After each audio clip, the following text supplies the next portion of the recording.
नमस्कार, सुप्रभात. मी श्वेता. तुम्ही पाहताय न्यूज 18 लोकमत. सकाळच्या बातम्यांमध्ये तुमचं स्वागत. आणि सुरुवातीला एक महत्त्वाची बातमी, ती म्हणजे मॉडर्ना कंपनीच्या लसीला आता परवानगी मिळाली आहे भारतामध्ये. लसीच्या आपत्कालीन वापरास भारताने परवानगी दिलेली आहे. त्यामुळे मॉडर्ना लसीला DCGIची मान्यता मिळाली. त्यामुळे सिम्प्ला कंपनीला लस आयातीसाठी परवानगी मिळाली आहे.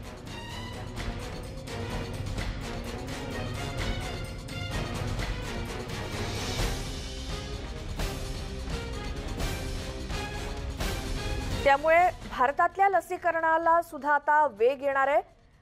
सिप्ला कंपनीला लस आयातीसाठी परवानगी मिळाली आहे. त्यामुळे आता मॉडर्ना लस ही भारतामध्ये सुद्धा वापरासाठी परवानगी मिळाली आहे. त्यामुळे आता भारतातल्या लसीकरण मोहिमेला वेग येईल. कारण आधीच भारतामध्ये ज्या काही लसीचं लसीकरण सुरू आहे त्यामध्ये आता मॉडर्नाची सुद्धा भर पडली आहे.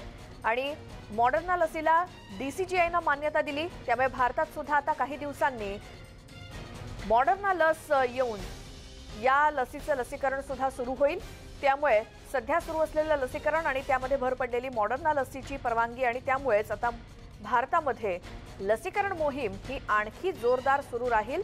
सध्या तर भारतामध्ये लसीकरण मोहीम जोरदार सुरूच आहे, मात्र त्यामध्ये आणखी भर पडेल, आणखी बळ मिळेल आणि जे काही लसीकरणाचा वेग आहे तो देखील वाढण्यास मदत होईल.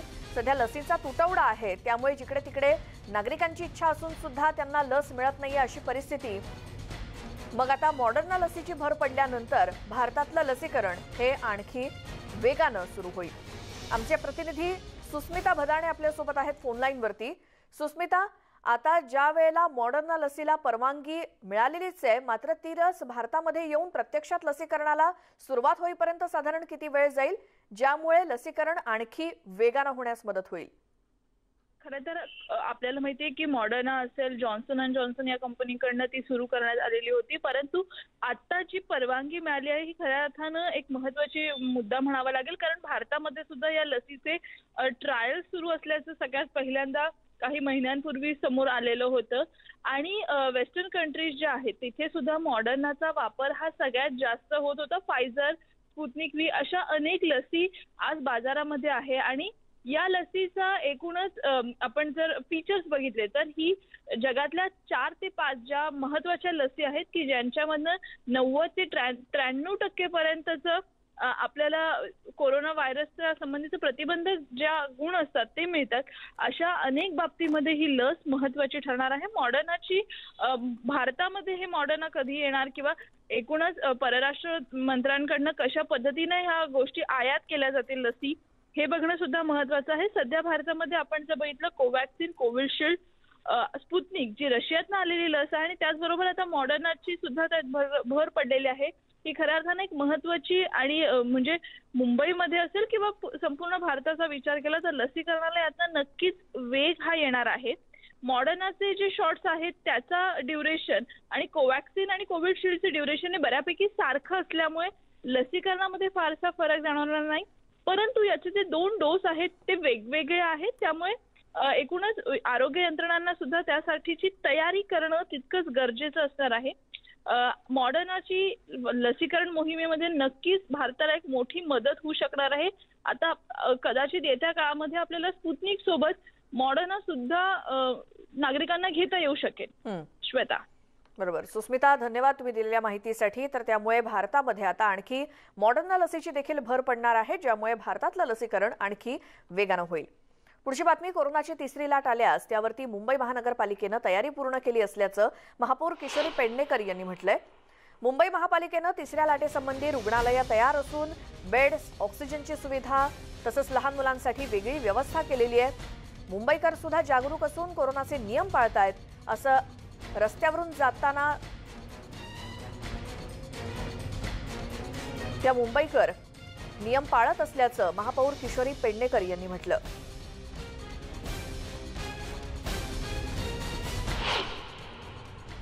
एकवीसवांना आता 70 पर्यंत गेलेले आहेत इतर राज्याचे मुंबईचं हे करून.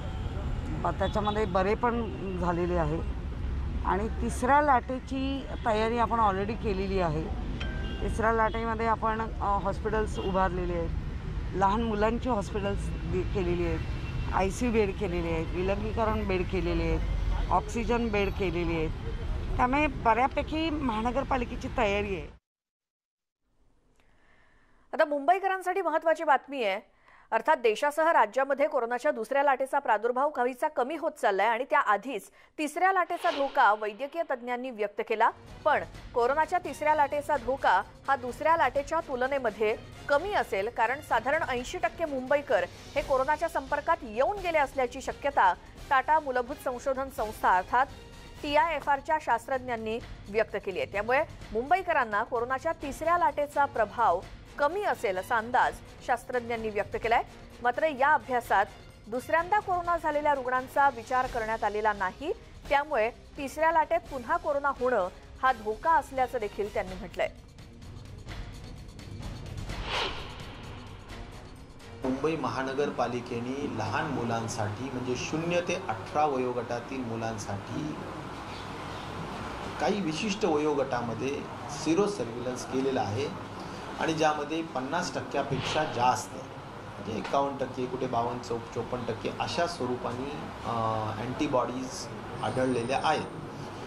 परंतु हा एक अकॅडमिक एक्झरसाइज आहे, म्हणजेच एक अभ्यास करण्यासाठी केलेला एक प्रयत्न आहे किंवा केलेले एक उपक्रम आहे. पुढच्या बातमीकडे वळतोय. गणेशोत्सवासंदर्भातली आहे, कारण संपूर्ण महाराष्ट्राचं लाडकं दैवत असलेल्या गणपती बाप्पाच्या आगमनासाठी अवघे काही दिवस शिल्लक राहिलेत. त्या पार्श्वभूमीवर राज्य सरकारनं गणेशोत्सवासाठी काही मार्गदर्शक तत्त्व जाहीर केली आहेत. त्यामध्ये सार्वजनिक गणेश मूर्तीसाठी 4 फुटाची मर्यादा तर घरगुती गणेश मूर्तींसाठी 2 फुटांची मर्यादा घालून देण्यात आली आहे.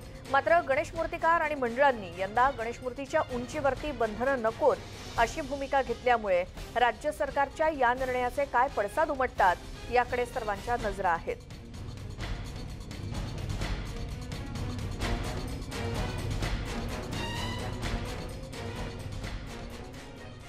तर यंदाच्या गणेशोत्सवासाठी राज्याच्या गृह मंत्रालयानं मार्गदर्शक सूचना जारी केल्या आहेत. मात्र या मार्गदर्शक सूचना जाहीर होताच मुंबईतल्या मोठ्या गणेशोत्सव मंडळांनी नाराजी व्यक्त केली आहे. लसीकरण पूर्ण करून तसंच आरोग्य सुरक्षा कवच उभारून आम्ही गणेशोत्सव साजरा करू शकतो असं गणेश गल्ली आणि लालबागचा राजा गणेशोत्सव मंडळांचे प्रमुख म्हणालेत. मुंबईतले प्रसिद्ध गणेशोत्सव मंडळांचे सचिव आहेत, गणेश गल्लीचे सचिव आहेत स्वप्नील परब.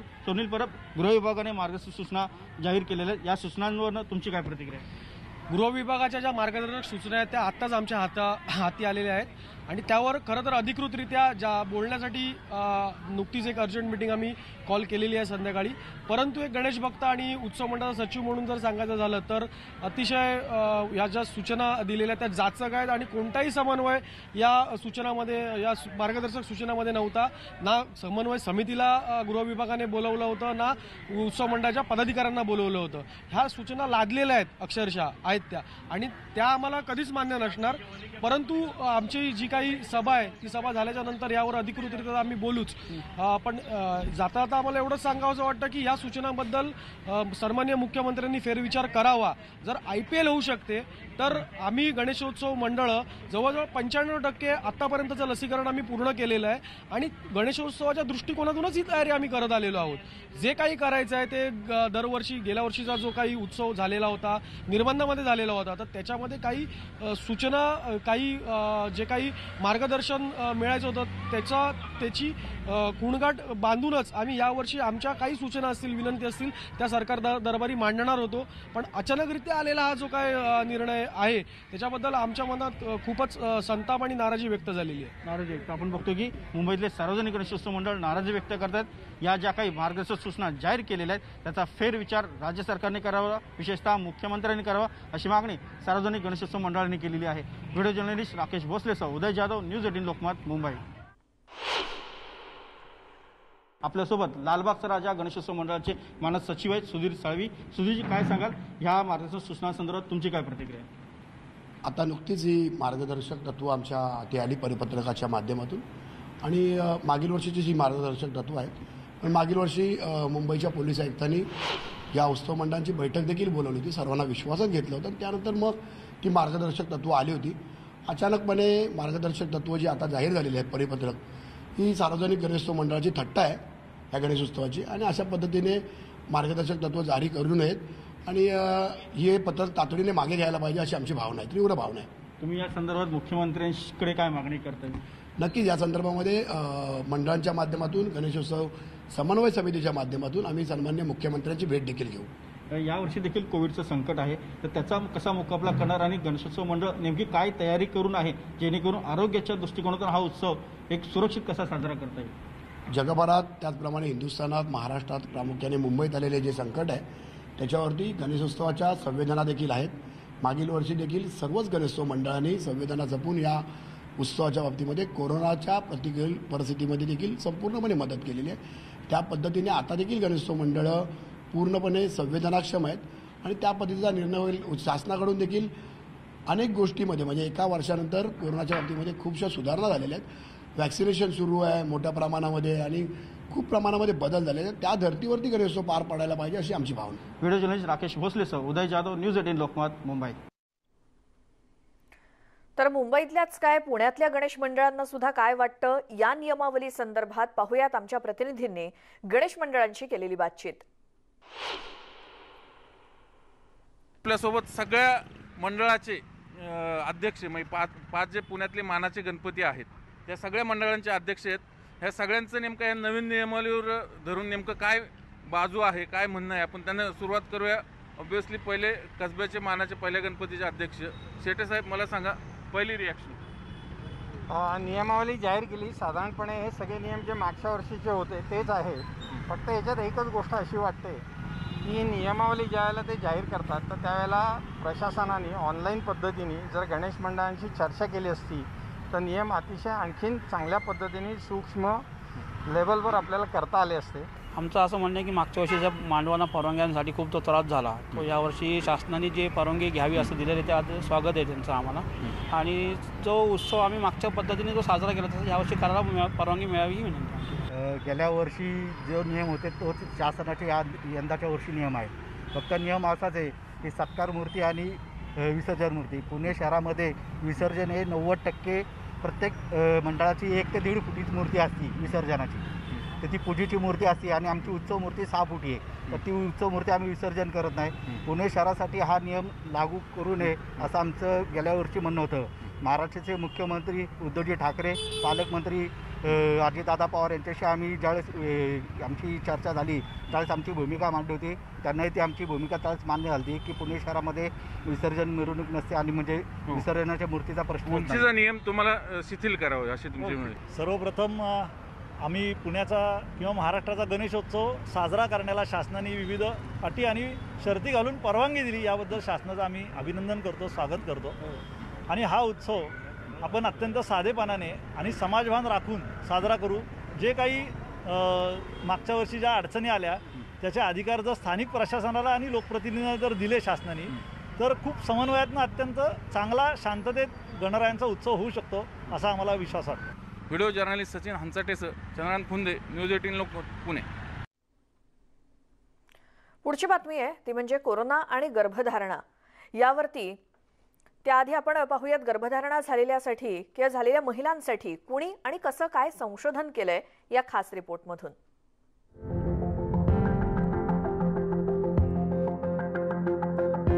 कोरोनाच्या काळात अनेक महिला घरूनच काम करतायत. त्यामुळे गर्भधारणेसाठी हा उत्तम वेळ असल्याचं अनेक महिलांना वाटतंय. मात्र थोडं थांबा.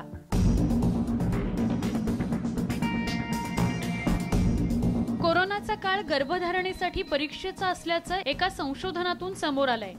आता या संशोधनात काय म्हटलंय यावर एक नजर टाकूया. गर्भधारणेच्या अगदी सुरुवातीच्या काळात म्हणजे 2-3 दिवशीच उदरातील अर्भक कोविडने बाधित होऊ शकतं. ICMR-चीच संलग्न संस्था असलेल्या राष्ट्रीय प्रजनन आरोग्य संशोधन संस्थेनं हे सिद्ध केलंय. त्याकरता गर्भधारणेच्या 2 दिवस ते 6 दिवस इतकं वय असलेल्या भ्रूणांचा अभ्यास करण्यात आला. IVF-च्या तंत्रज्ञानाने कृत्रिम गर्भधारणा करणाऱ्या महिलांमध्ये याची शक्यता मोठ्या प्रमाणावर आहे. मात्र गर्भवती असलेल्या महिलांनाही कोरोनाचा धोका आहेच. कळलं की जो भ्रूण असतो 2 सेल, 4 सेल, 8 सेलचा भ्रूण असतो, छोटा, अगदी छोटा प्रेग्नन्सीचा आधीचा, तो भ्रूणला पण कोरोना व्हायरस होऊ शकतो. ते आम्हाला कसं कळलं की आपल्या लंग्समध्ये कोरोना व्हायरस व्हायलासाठी ACE2 रिसेप्टर्स लागतात आणि दुसरे काही प्रोटीन्स लागतात. तर ते लंग्समध्ये जे प्रोटीन आहेत ते आम्ही बघितले की या भ्रूणमध्ये पण असतात का. आणि आमची टीमचे माझे 11 स्टुडंट्स आणि पोस्टडॉक्स आहे त्यांनी हे सगळं संशोधन केलं लगभग 45 एम्ब्रिओजमध्ये. आणि ते आम्हाला कळलं की ब्लास्टोसिस्ट स्टेज जे एम्ब्रिओज आहे त्याच्यात हे कोरोना व्हायरसचे रिसेप्टर सगळ्यात जास्त प्रमाणात आहे. म्हणजे ब्लास्टोसिस्टला इन्फेक्शन व्हायची कोरोना व्हायरस इन्फेक्शन व्हायचे चान्सेस खूपच जास्त आहे. कोविड झालेल्या अनेक मातांचा आणि अर्भकांचा जगभरात मृत्यू झालाय आणि बाळांनाही त्याचा धोका आहेच. त्यामुळे कृत्रिम गर्भधारणा म्हणजेच IVF करत असतानाच एम्ब्रिओचं रोपण केलं जावं. त्या आधीच्या म्हणजेच ब्लास्टोसिस्टच्या स्वरूपात करू नये असा सल्ला तज्ज्ञ डॉक्टरांनी दिला आहे. IVFला जातात आणि तेव्हा जर कोणाला एसिम्प्टोमॅटिक इन्फेक्शन झालं आणि कोरोना व्हायरसचं स्प्रेड लॅबमध्ये झाला तर हा एम्ब्रिओज कोरोना व्हायरसमधून ग्रसित होऊ शकतो आणि तसे ग्रसित एम्ब्रिओजमध्ये दोष उत्पन्न होऊ शकतात आणि ते एम्ब्रिओज आणि प्रेग्नन्सीचे चान्सेस खूप कमी होतात. आणि कोणाला एम्ब्रिओ ट्रान्सफर झाला आणि ते महिलाला पण IVF नंतर कोविड झाला तर त्याचा भ्रूणला खूपच जास्त चान्स आहे कोरोना व्हायरस व्हायचे आणि प्रेग्नन्सी रेट मिसकॅरेजेस वगैरे रेट जास्त होऊ शकतं. म्हणजे आता पर्यंत आपल्याला हे कळलं आहे की भ्रूणमध्ये कोरोना व्हायरसचा धोका असल्यामुळे प्रेग्नन्सीमध्येही धोका होऊ शकतो आणि त्याच्यासाठी आता तर काळजीच घ्यावी लागणार.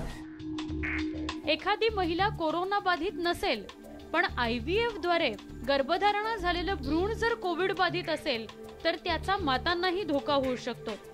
पण मातांना नेमक्या कोणत्या प्रकारच्या समस्या उद्भवू शकतात या संदर्भातला अभ्यास मात्र अजूनही व्हायचा आहे. त्यामुळे कोरोना काळात गर्भधारणेचा विचार करत असाल तर काळजी घ्या इतकंच या निमित्ताने सांगता येईल. स्वाती लोखंडे, न्यूज 18 लोकमत, मुंबई.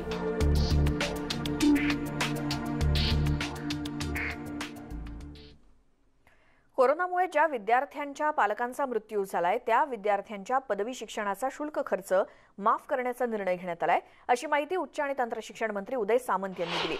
गेले 1.5 वर्षापासून कोरोनामुळे महाविद्यालये बंद होती त्यामुळे फीमध्ये सवलत मिळावी अशी मागणी पालक आणि विद्यार्थ्यांनी केली होती. महाराष्ट्रातल्या अकृषी विद्यापीठाच्या 13 कुलगुरूंसोबत बैठक होऊन फीच्या संदर्भामध्ये काही आम्ही निर्णय घेतलेले आहेत. त्यातला पहिला निर्णय आहे की ज्या विद्यार्थी आणि विद्यार्थिनींचे आई वडील किंवा पालक कोविड-19च्या प्रादुर्भावामुळे मयत झाले असतील अशा विद्यार्थ्यांचे पदवी व पदव्युत्तर शिक्षण पूर्ण होईपर्यंत संपूर्ण फी ही माफ करण्यात येण्याच्या संदर्भातला निर्णय काल आम्ही बैठकीमध्ये घेतला. आता मुंबईतल्या BDD चाळ पुनर्विकासामध्ये कुणीही बेघर होणार नाही आणि चाळीतील प्रत्येकाच्या पुनर्वसनाची काळजी घेतली जाईल. या ठिकाणच्या पोलिसांच्या निवासस्थानाबाबत धोरणात्मक निर्णय घेण्यासाठी मंत्रिस्तरीय समिती स्थापन करण्याचे निर्देश मुख्यमंत्री उद्धव ठाकरे यांनी दिलेत. पोलिसांच्या निवासस्थानाबाबत पुनर्विकास आणि पुनर्वसन यांच्या अनुषंगानं आराखडा तयार करण्यासाठी कार्यवाही करण्याच्या सूचना मुख्यमंत्र्यांनी दिल्या.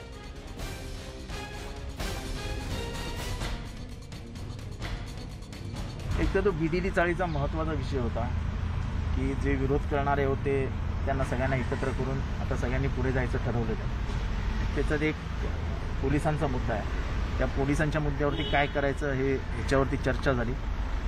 एक मंत्री गटाची उपसमिती तयार करून पुढच्या 15 दिवसात निर्णय देऊन तोही विषय संपवून BDD चाळीचं पुनर्विकास या महिन्यात 15-20 दिवसात त्याचं ओपनिंग झालं पाहिजे अशा पद्धतीची चर्चा झाली. ब्रेकनंतर स्वागत सकाळच्या बातम्यांमध्ये. पुढची बातमी. एकीकडे काल शरद पवार आणि मुख्यमंत्री यांच्यामध्ये भेट झालेली असताना या भेटीच्या अवघ्या काही तास आधी महाविकास आघाडी सरकारची बांधणी करण्यात ज्यांची महत्त्वाची भूमिका होती अशा संजय राऊतांनी नरेंद्र मोदी अजूनही आमचे मोठे भाऊ असल्याचं म्हटलं. इतकंच नव्हे तर शरद पवार नाराज असल्याच्या चर्चांना अर्थ नसून राज्यामध्ये महाविकास आघाडीचं सरकार 5 वर्ष पूर्ण करेल असा विश्वास संजय राऊतांनी व्यक्त केला.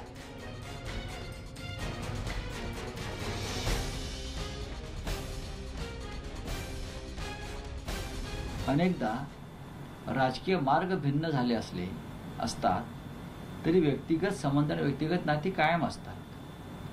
आणि मोदी आणि ठाकरे कुटुंबाचे संबंध त्या पद्धतीचे आहेत हे सगळ्यांना माहिती आहे. बाळासाहेब ठाकरेंच्या काळापासून हे संबंध आहेत. आज उद्धव ठाकरे मुख्यमंत्री आहेत आणि मोदीजी हे प्रधानमंत्री आहेत. तरीही उद्धव ठाकरे यांच्यासाठी ते नरेंद्र भाई आहेत हे मी अनेकदा पाहिलेलं आहे बोलताना ऐकताना. सरकारला 2 वर्ष आता होत आलेली आहेत आणि या 2 वर्षामध्ये तिन्ही पक्षाने उत्तम प्रकारे काम केलं. समन्वय चांगला आहे, एकमेकांशी उत्तम नातं आहे, एकमेकांना समजून घेतलं जात आहे. आता सरकार म्हटल्यावरती सरकार एक पक्षाचं असू द्या, 2 पक्षाचं असू द्या किंवा महाविकास आघाडीचा असू द्या किंवा जे अटलजींचं होतं NDA 32 पक्षांचे तसं असू द्या. मनुष्य म्हटल्यावरती कामाच्या एकंदरीत पद्धतीवरून विषयावरून मतभेद असू शकतात. याचा अर्थ कोणी नाराज आहे असं नाही. मी तुम्हाला हे ठामपणे सांगू शकतो की महाराष्ट्रात सध्याचे जे सरकार आहे हे 5 वर्षाचा कार्यकाल पूर्ण करेल आणि उद्धव ठाकरे यांच्या नेतृत्वाखालीच हा कार्यकाल असेल हे मी तुम्हाला आता ठामपणे सांगू शकतो. तर संजय राऊतांनी विरोधी पक्षावर देखील टीका केली. विरोधी पक्षाची भूमिका दिसत नाही, फडणवीस संन्यास घेण्याची भाषा करतात हे त्यांच्या पक्षाचं वैफल्य असल्याचं संजय राऊत म्हणाले. देवेंद्र फडणवीस हे जेव्हा संन्यास घेण्याची भाषा करतात तेव्हा ते त्या पक्षाचं दुर्दैव आहे किंवा त्या पक्षाचं वैफल्य. संन्यास घेण्यापेक्षा महाराष्ट्राच्या जनतेचे प्रश्न सोडवण्यासाठी विरोधी पक्षनेत्यांनी आणि त्यांच्या सहकार्यांनी राज्य सरकारबरोबर खांद्याला खांदा लावून जर काम केलं तर महाराष्ट्राची जनता त्यांना दुवा देईल आणि त्यांच्या या कार्याची नोंद आणि स्मरण ठेवेल एवढंच मला माहिती आहे. दरम्यान संजय राऊत यांच्या टीकेला भाजपच्या आशिष शेलार यांनी प्रत्युत्तर दिलंय. ऐकूयात. बघा, संजय राऊत काय करतात याच्यावर किती वेळा बोलायचं. त्या ठिकाणी अनिल देशमुखांना समन्स बोलवला तरी संजय राऊत बोलतात. अनिल परब यांची चौकशीचा रिपोर्ट आला तरी संजय राऊत बोलतात. आमच्या मालवणमध्ये एक म्हण आहे, कोणाची जळते दाढी आणि कोण पेटायता इडी. इडी म्हणजे विडी. तर दाढी कोणाची जळते आणि कोणतरी विडी पेटवतं असा धंदा संजय राऊतांचा आहे. या सगळ्या बातम्यांसोबतच सकाळच्या बातम्यांमध्ये आपण इथेच थांबतोय. मात्र यानंतर बातम्यांचा वेगवान आढावा घेणार आहोत स्पीड न्यूज मध्ये.